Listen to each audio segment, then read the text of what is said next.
English లో మాట్లాడాలంటే భయమా? మీలాంటి వాళ్ళ కోసమే spoken English personal training classes ఇప్పుడే జాయిన్ అవ్వండి. Hey everyone, we learned how to ask questions in many videos. అవునా అండి, చాలా వీడియోస్ లో మనం క్వశ్చన్స్ అడగడం నేర్చుకున్నాం కదా. క్వశ్చన్స్ ఒకటే అడిగితే సరిపోతుందా అండి?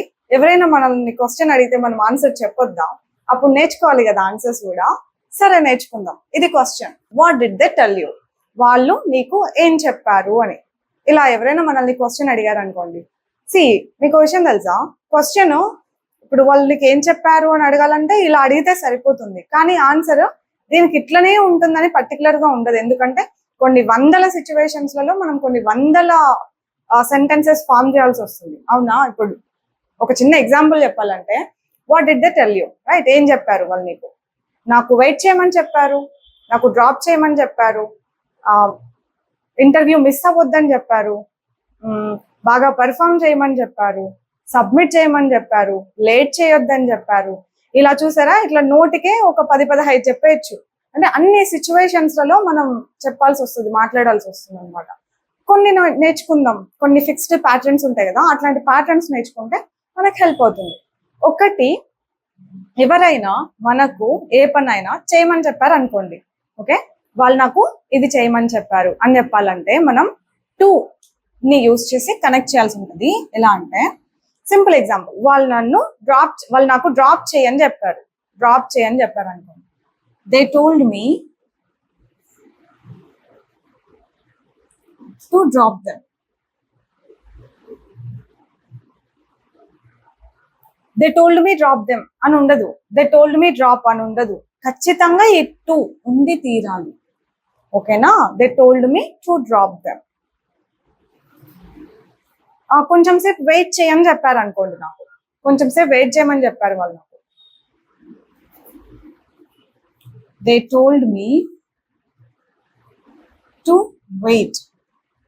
సో ఏముండాలి? ఖచ్చితంగా టు ఉండాలి, ఓకేనా? రేపటి లోపు రిపోర్ట్స్ సబ్మిట్ చేయి అని చెప్పారు అనుకోండి, ఆర్ ఆ ప్రాజెక్ట్ సబ్మిట్ చేయి, ఏదో ఒకటి సబ్మిట్ చేయి అని చెప్పారు అనుకోండి.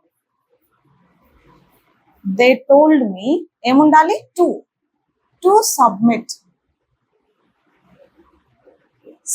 It by tomorrow. They told me to submit it by tomorrow. రేపటి లోపు సబ్మిట్ చేయమని చెప్పారు. ఇలా ఏం చేయమని చెప్పారు, ఈ పని చేయమని చెప్పారు అని చెప్పాలంటే మనం టు అని యూజ్ చేయాల్సి ఉంటుంది ఖచ్చితంగా, ఓకే? ఒక్కొక్కసారి అట్లా చేయొద్దు అని కూడా చెప్తూ ఉంటారు కదా. ఇంటర్వ్యూ మిస్ అవ్వద్దు అని చెప్పారు, డిస్టర్బ్ చేయొద్దు అని చెప్పారు, కాల్ చేయొద్దు అని చెప్పారు, రేపు రావద్దు అని చెప్పారు.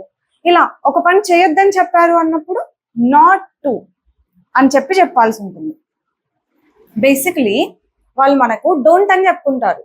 Don't come, don't miss the interview, don't write here, don't sit here, don't wait here, ఇలా చెప్పుకుంటారు. మనం దాన్ని ఇట్లా చేయొద్దని చెప్పారని చెప్పడానికి ఆ డోంట్ నే నాట్ టు గా చేంజ్ చేసి చెప్పాల్సి వస్తుంది అనమాట. They told me not to miss the flight miss చేయొద్దు అని చెప్పారు, ఓకే? ఇక్కడ మనం ఇట్లా అనకూడదా, they told me don't miss the flight అనకూడదా అని చాలా మంది అడిగే క్వశ్చన్. అనకూడదా అంటే ఖచ్చితంగా అనకూడదు.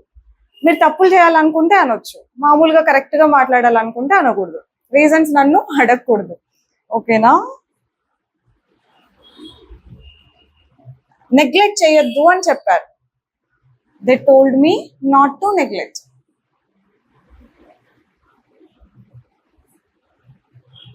నెగ్లెక్ట్ చేయొద్దని చెప్పారు. డబ్బులు ఎక్కువ ఖర్చు పెట్టద్దు అని చెప్పారు, అది కొనొద్దు అని చెప్పారు, ఇక్కడ ఉండొద్దు అని చెప్పారు. ఇవన్నీ వాళ్ళు డోంట్ అని చెప్పుకుంటారు, మనం నాట్ టు గా చేంజ్ చేసి ఇలా చేయొద్దన్నారు అని చెప్తాం. They told me not to stay here. Or వాళ్ళు అక్కడ అంటే దేర్ అని కూడా పెట్టచ్చు, ఎక్కడైతే అక్కడ ప్లేస్ కూడా చెప్పొచ్చు. They told me not to stay in Anantapur, okay, ఇలా కూడా చెప్పొచ్చు. ఇంకేం చెప్పారు?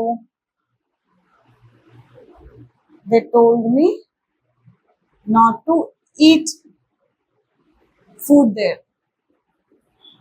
ఫుడ్ ఎక్కడ తినొద్దు అని చెప్పారు అనుకోండి, they told me not to eat the food there. Nervous గా ఉండొద్దు అని చెప్పారు, they told me not to be nervous. Don't be nervous అని చెప్పుకుంటారు వాళ్ళు. సో మనం అదే చేస్తాం, డోంట్ అన్నది నాట్ టు గా చేంజ్ చేస్తాం అంతే. They told me not to be nervous. ఇలా ఒక క్వశ్చన్ కి ఎన్ని ఆన్సర్స్ రాయొచ్చు తెలుసా? నేను ఇంకా వేరే క్వశ్చన్స్ కూడా చెప్తాను, ఒక క్వశ్చన్ కి ఎన్ని రకాల ఆన్సర్స్ చెప్పొచ్చు అని. కొన్ని సర్కాస్టిక్ ఆన్సర్లు కూడా చెప్పొచ్చు తెలుసా? ఎప్పుడు ఇట్లా పాజిటివ్ గా నెగటివ్ గానే చెప్పాం మనం కొన్నిసార్లు. ఇప్పుడు నీకెందుకు, ఇప్పుడు నీకు చెప్పాల్సిందేనా, లేకపోతే వదిలిపెట్టవా, ఏం చేస్తావు చెప్పకపోతే, ఇలాంటివి కూడా మాట్లాడతాం కదా. అలాంటివి కూడా నేర్చుకుందాం నెక్స్ట్ క్లాసెస్ లో. ఇప్పటికి క్లియర్ గా నేర్చేసుకోండి. I see you with some other concept next. Bye by.